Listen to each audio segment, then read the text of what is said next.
오늘 우리 이 시간 악인과 의인의 궁극적 운명이란 제목으로 우리 함께 말씀을 나누기를 원합니다. 말라기 3장의 마지막 우리가 18절을 저번에 살펴보면서 하나님께서는 분명히 그 말라기 시대 사람들에게 뭐라고 하셨습니까? 정하신 날이 있다라고 하셨습니다. 그 정하신 날이 무엇인가라고 우리가 염두에 두고 생각해 본다라고 하면 그 정하신 날은 심판의 날입니다. 그러니까 그 정하신 날에, 심판의 날에 의인과 악인, 즉 하나님을 섬기는 자와 섬기지 않는 자가 구별될 것임을 알려주고 있는 것입니다. 그리고 오늘 이어지는 본문 4장 1절에서 3절은 그 결과적인 측면을 말하는 것인데, 오늘 제목과 같이 그날에 악인과 의인, 하나님을 섬기지 않는 자와 섬기는 자가 맞이하게 될 궁극적 운명에 대하여서 알려주고 있습니다. 우리 함께 1절을 읽어보겠습니다. 만군의 여호와가 이르노라, 보라, 용광로 불같은 날이 이르리니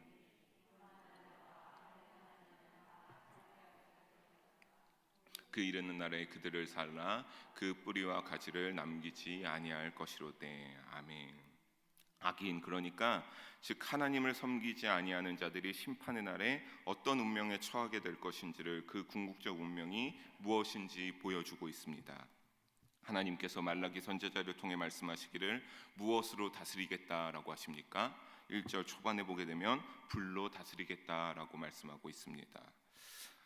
하나님께서 이렇게 하는 것처럼 불이라 하면 성경 가운데 하나님의 분노와 의로운 심판을 나타내게 됩니다. 창세기 19장 24절에도 보게 되면 소돔과 고모라를 심판하실 적에도 하나님께서는 어떻게 하셨습니까? 오늘 말씀과 같이 불을 사용하셔서 유황과 불을 소돔과 고모라에 비같이 내리셔서 그 악한 죄가 들끓는 소돔과 고모라를 심판하셨습니다. 그리고 어떻게 하셨습니까? 소돔과 고모라 안에 모든 살아있는 생명부터 모든 것들을 불로써 다 엎어버리셨습니다. 여러분, 우리가 이 장면 24절을 생각만 해볼 때 그 소돔과 고모라라는 지역에 하나님이 유황과 불로써 그냥 갖다가 퍼부으셨는데 그 안에 그 지역이 어떻게 되겠습니까?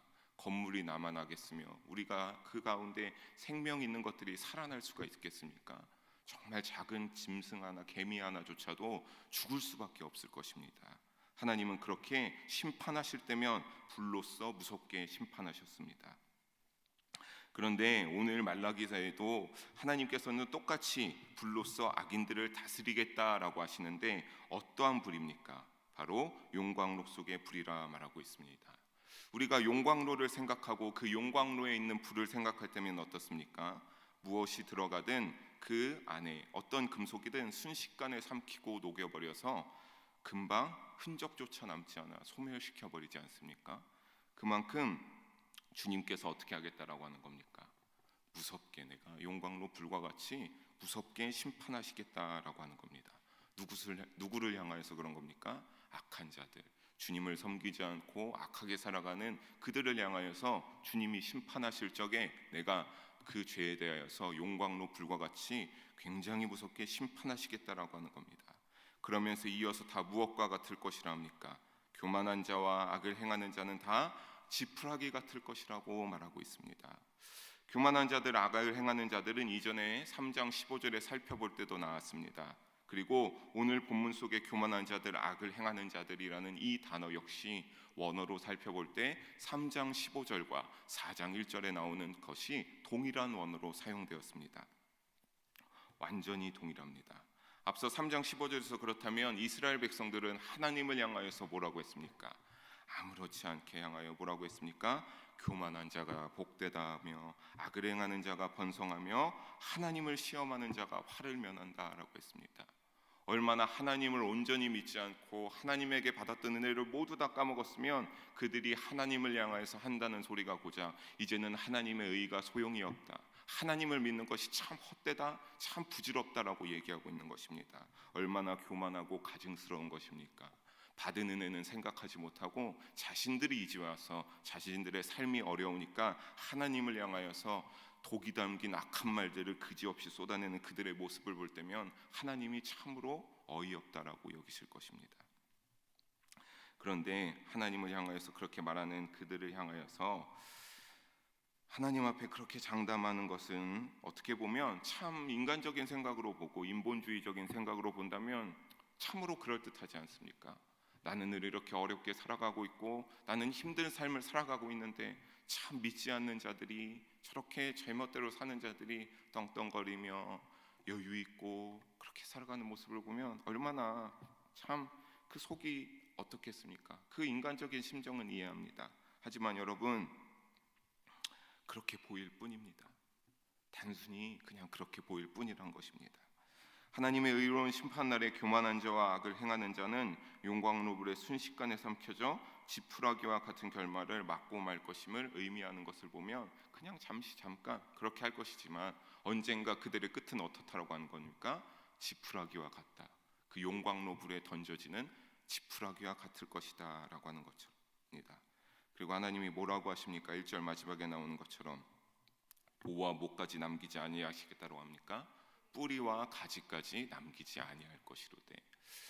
여러분, 뿌리부터 가지까지라고 하면 식물의 모든 전부를 말하는 것 아니겠습니까? 근데 그 악인들을 향하여서 내 그 악인의 뿌리부터 가지까지 전부 다 남김없이 내가 불살라 버리겠다라고 한다는 것은 인간의 머리 끝부터 발끝까지 다 그렇게 내가 사하여 없애버리겠다라고 하는 것입니다.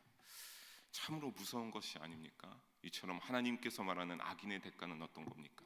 정말 그의 궁극적인 운명은 정말 하나 남지 않는 한 줌 재에 불과하게 하나님이 다 소멸하고 불로써 심판하겠다라고 하는 겁니다. 즉 악인의 궁극적 운명은 최종적 파멸입니다. 이와 반대로 2절부터는 무엇이 나오고 있습니까? 하나님을 섬기는 자, 의인들을 향한 하나님의 약속이 나오고 있습니다. 우리 2절 함께 읽어보겠습니다. 내 이름을 경외하는 너희에게는 공의로운 해가 떠올라서 치료하는 광선을 비추리니. 아멘. 그 심판의 날에 임하였을 때 악인들은 하나님께서 심판하셔서 용광로 불과 같이 심판하여서 다 태워서 없애버리겠다라고 하지만 하나님이 말하시는 것, 내가 의인들을 향하여서는 반대로 하나님의 큰 축복이 임할 것을 말하고 있습니다. 공의로운 해가 뜨는 것은 모든 빛의 근원이 되시는 예수 그리스도를 가리키고 있는 것입니다. 그리고 그 공의로운 해가 떠올라서 광선을 비춘다라고 하는 것은 메시아가 다시 오실 때 모든 의인들은 그동안 믿음을 지키며 받았던 아픔과 괴로움을 모두 치유받고 영육간에 온전하여지는 회복을 누릴 것입니다. 또 악인들과 교만한 자들과 여호와의 이름을 모독하는 자들에겐 그날이 어떠한 날입니까? 용광로 불과 같이 뜨겁게 심판하는 어두움의 날, 고통의 날, 슬피 울면서 이를 가는 날, 용광로 속의 지푸라기처럼 완전히 타버리는 날이 될 것이지만 의인들에겐 믿음의 정당성을 인정받는 날, 억울함을 벗는 날, 모든 눈물이 씻겨지는 회복의 날이 될 것입니다. 여러분, 혹시 예수님을 위하여서 주님을 믿는 믿음 가운데 참 힘들어서 눈물로써 한 적, 그렇게 기도하고 참 그렇게 견딘 적 있습니까? 주님이 아십니다. 주님이 이때 오늘 말씀의 약속처럼 그때 어떻게 하겠다? 내가 그에게 메시아 되신 예수 그리스도의 빛으로 내가 그를 온전하게 회복해 하겠다라고 하는 겁니다. 그 억울한 모든 심정 다 하나님께서, 주님께서 깨끗하여 주시고 어떻게 한다? 온전히 영육간으로 회복시켜서 어두컴컴한 외양간에 갇혀 있다가 밖으로 뛰쳐나와서 푸른 초장으로 달려가 마음껏 즐거워하는 송아지처럼 그리스도로 말미암아 구원의 축복과 은총을 누리게 된 성도들은 참된 기쁨과 자유 가운데서 살게 될 것을 약속하고 있습니다. 3절을 또 한번 읽어봅니다. 함께 읽어보겠습니다. 또 너희가 악인을 밟을 것이니 그들이 내가 정한 날에 너희 발바닥 밑에 재와 같으니라. 만군의 여호와의 말이니라. 아멘. 결국 어떻게 된다라고 하는 겁니까? 결국 의인이 승리하게 될 것이다 라고 하는 겁니다. 과거 악인들에게 늘 지고 고통당하며 의인들이 신음하던 고통을 하나님께서 완전히 잊게 하시고 의인들과 악인들의 운명이 달라집니다. 악인을 밟는다는 표현은 정말 우리가 살아있는 악인을 자근자근 밟는다는 표현은 아닙니다. 그들은 어떻게 될 것이기 때문에 용광로 불과 같이 심판으로 지푸라기와 같이 타버려서 죄만 남지 않는다 하지 않았습니까?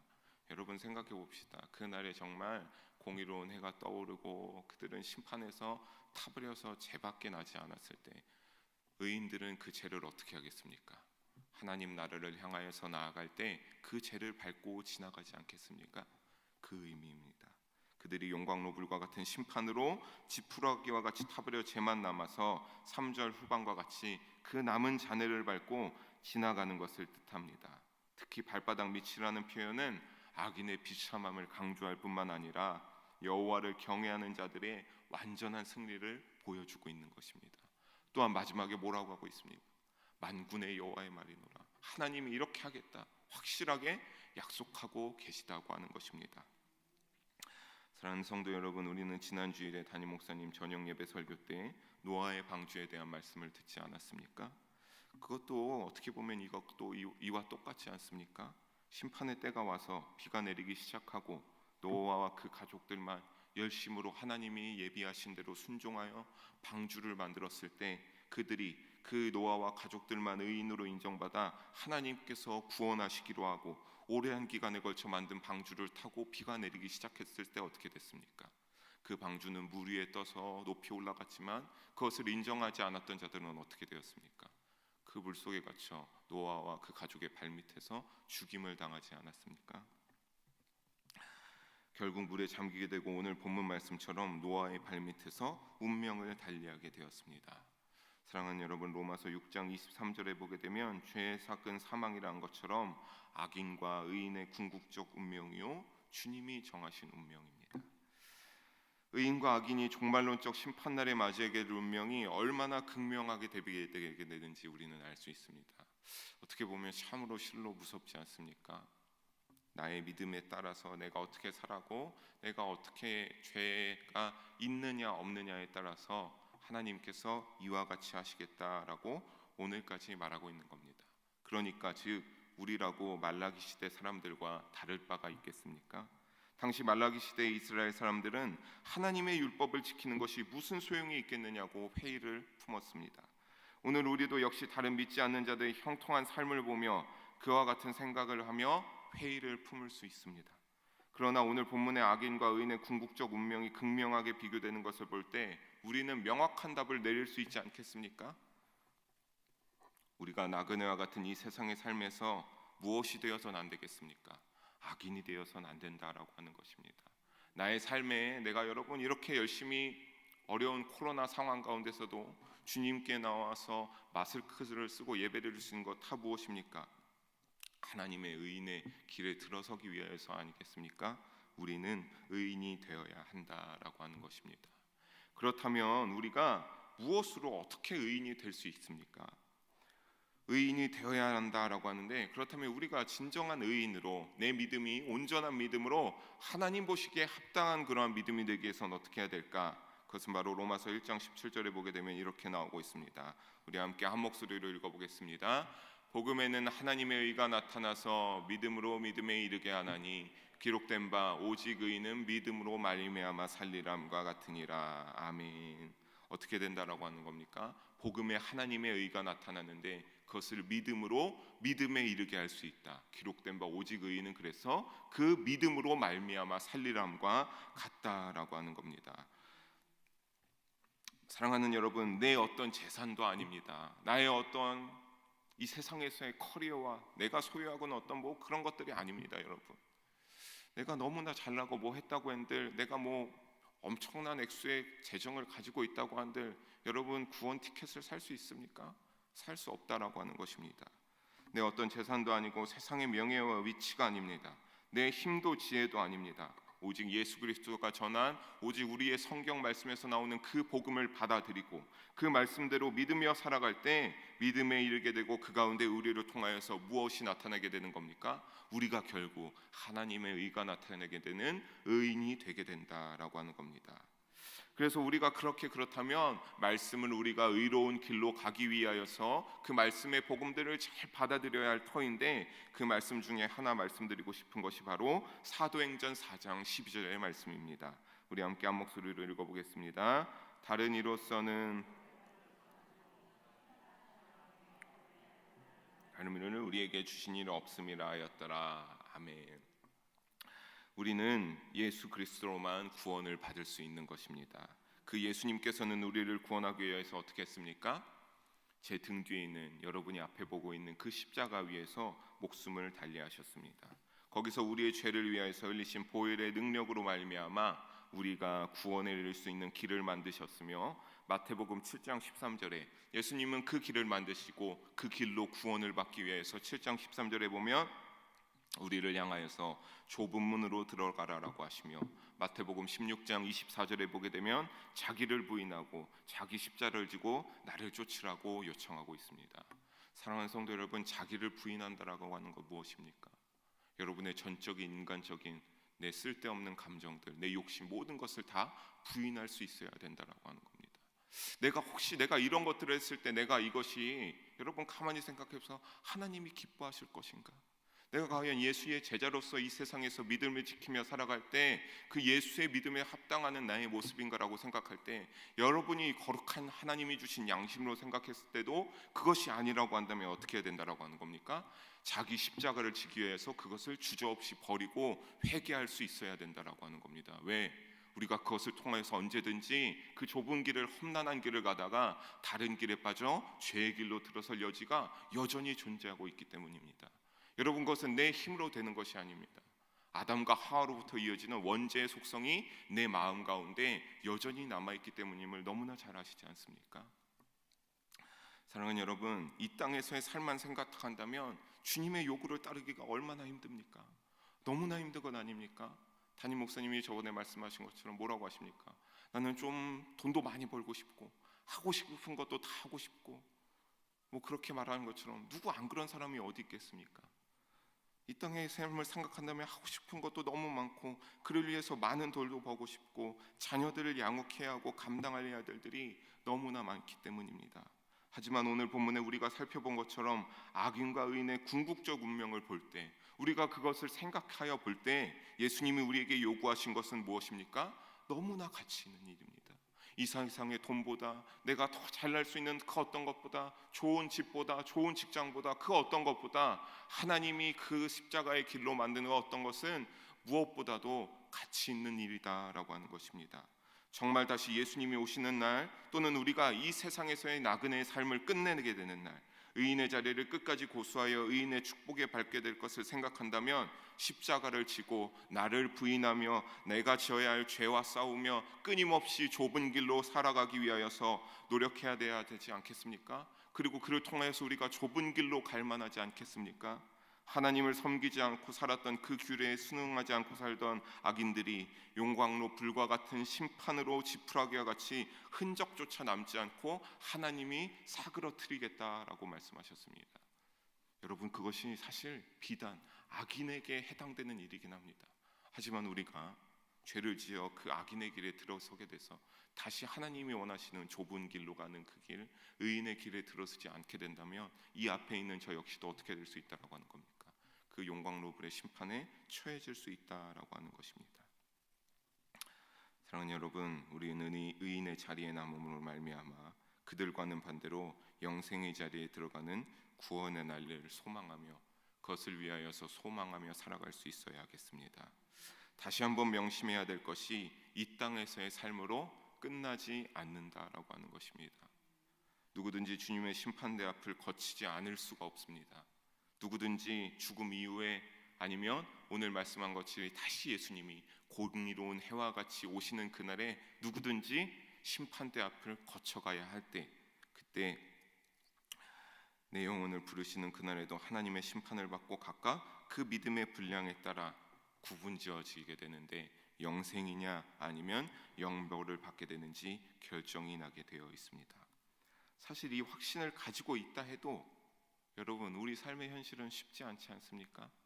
우리가 너무나 이 말씀 들으면서 잘 알지만, 참 어떻게 잘 아는데도 그렇게 내가 어떻게 가끔 남한테 내 이웃을 사랑해야 되는데 그렇게 못되게 굴 수 있는지, 내가 그렇게 살지 말아야 되는데 어떻게 남을 향해서 그래야 되는지.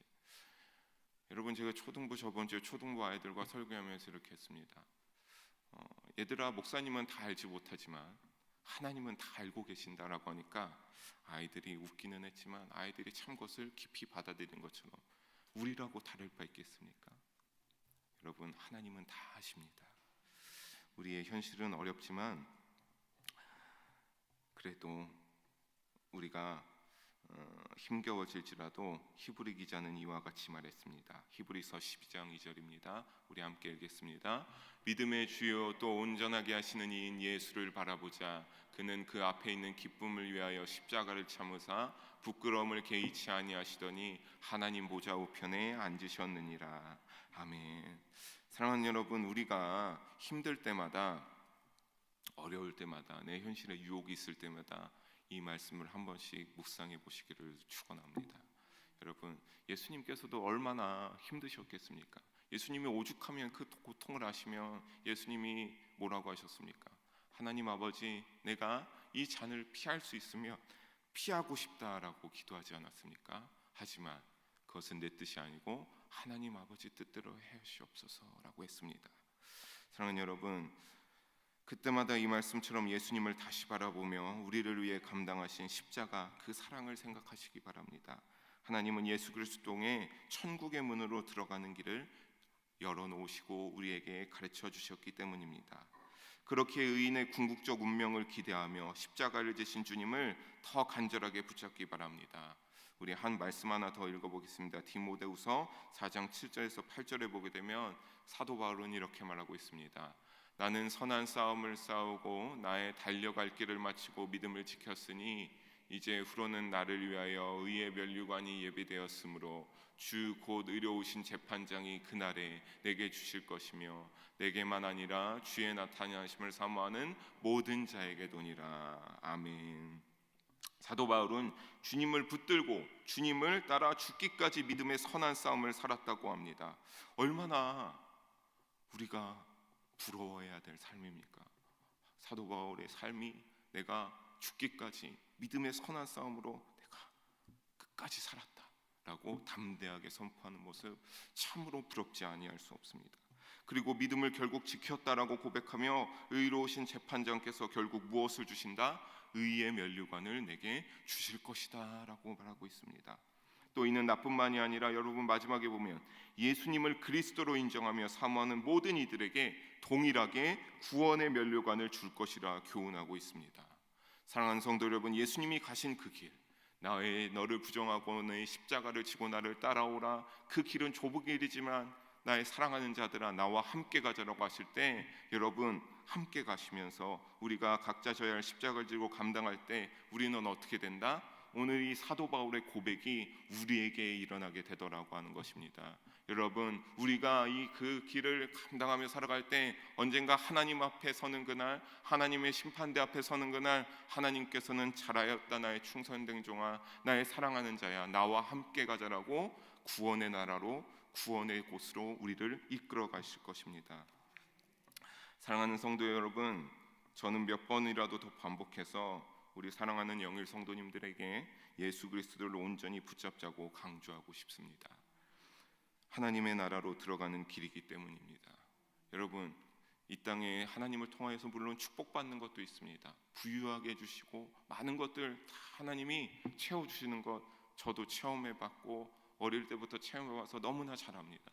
하지만 여러분, 우리가 그런 것들을 감당하고 체험하면서 결국 우리가 원하는 것 무엇입니까?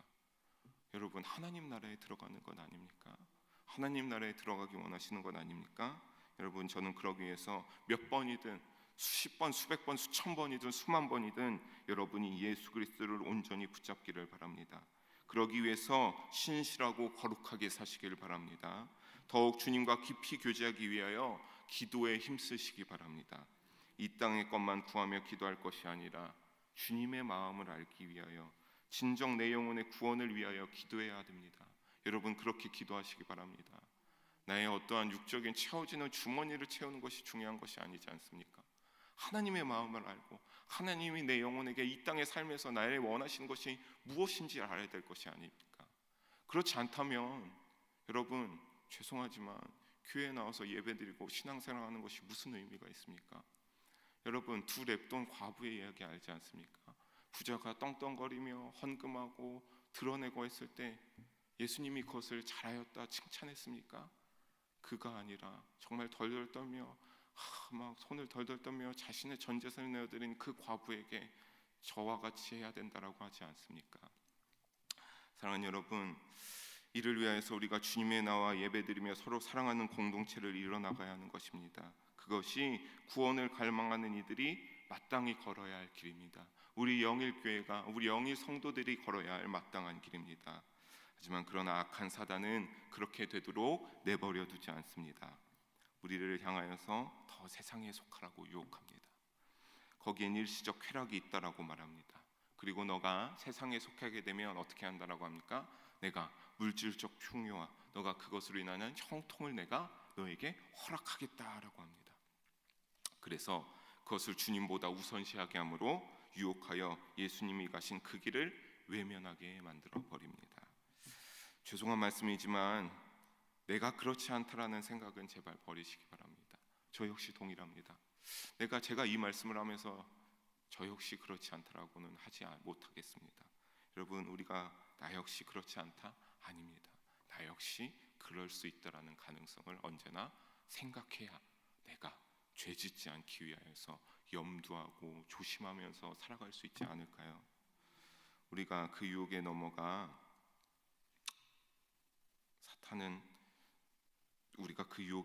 가리지 않고 믿음이 있는 자들까지 거짓된 길, 명망의 길을 다시 오기를 원하고 있습니다. 그리고 만약에 우리도 그 유혹에 넘어가 이 세상만을 보고 세상에서 얻을 수 있고 구하지는 것들을 주목하게 된다면 죄악된 길, 사탄이 미혹하고 유혹한 길로 빠져들 수 있습니다. 하지만 오늘 본문 말씀에 그 길의 궁극적 운명은 뭐라고 했습니까? 죽음과 영원 멸망으로 이끄는 길이기에 우리가 결코 들어서는 안 될 길입니다. 하지만 사랑하는 성도 여러분, 말씀을 정리하면서 예수님을 붙잡으로 말미암아 우리가 예수님을 통하여서 언제나 예수님께서 그 길에서 돌아올 수 있는 길을 열어놓으시지 않으셨습니까? 사랑하는 성도 여러분, 예수님을 붙잡으로 말미암아 고난당하고 손해보고 희생한다 할지라도 마태복음 10장 39절의 말씀처럼 예수 그리스도를 위하여서 내가 그렇게 손해보고 고난당할 때 결국에는 더해서 이 말씀처럼 자기 목숨을 잃는 자가 된다면 결국엔 어떻게 된다고 하는 겁니까? 그때는 영생의 길로 얻게 되리라라고 하는 것입니다. 사랑하는 여러분, 말씀을 정리하면서 우리의 힘으로 될 것이 아닙니다. 하나님 앞에서 분명 우리가 이렇게 하나님을 붙잡고 살아간다라고 하면 완전하고 놀라운 축복으로 의인의 길로 귀결되게 될 것입니다. 하나님이 베푸신 예수 그리스도의 십자가 사건에서 만들어진 긍휼의 은혜로만 가능합니다. 예수님이 흘리신 보혈의 능력으로 악인의 길에서 벗어납시다. 혹 죄악이 있을 수 있습니다. 저도 죄악이 없다라고 말 못하겠습니다. 언제나 저 역시도 거룩하고 목사로서 열심으로 살아가고자 치열하게 살아가지만 나도 모르게 죄짓고 음란해질 때가 있음을 부정하지 않을 수 없습니다. 하지만 여러분, 그런 가운데서도 그것이 있다면 어떻게 해야 되는 겁니까? 그 죄악으로 인하여서 악인의 길로 들어서야겠습니까? 아니면 그것을 알고 내가 깨닫고 하나님 앞에 회개하여 다시 십자가를 붙잡아 의인의 길로 나와야 되겠습니까? 십자가를 내 믿음의 반석에서 놓치지 말고 굳게 세우시기를 주님의 이름으로 부탁드리겠습니다. 이 세상에서 고난과 손해, 핍박을 당한다 해도 의인으로 삶을 살아서 마지막 날에 의인을 구원하시는 하나님으로 말미암아 승리의 찬가를 부르시기를 주님의 이름으로 간절히 축원합니다. 기도하시겠습니다.